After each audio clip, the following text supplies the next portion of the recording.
Magandang umaga, ngayon po ay araw ng Linggo, June 21, 2026. Update po muli tayo sa lagay ng panahon.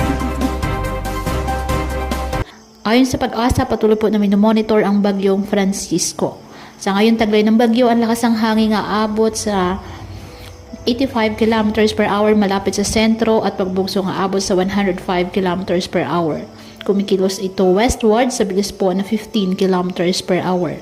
Nanatili namang mababa ang tsansa nitong tumama o maglandfall sa anumang bahagi ng ating bansa, ngunit bahagyang lalapit sa bahagi po ng extreme northern Luzon next week at magdudulot po ng masamang panahon maging silang bahagi po ng northern Luzon.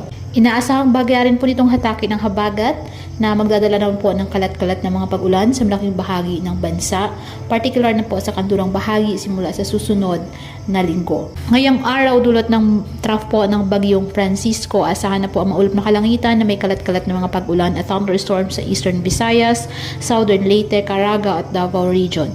Ang Zamboanga Peninsula, BRMM, Sac-Sargent at Lanao del Norte, asahan naman ang maulap na kalangitan na may kalat-kalat na mga pag-ulan at thunderstorms, dulot naman ng southwest monsoon.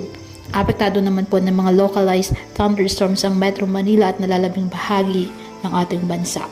Mag-ingat po and God bless.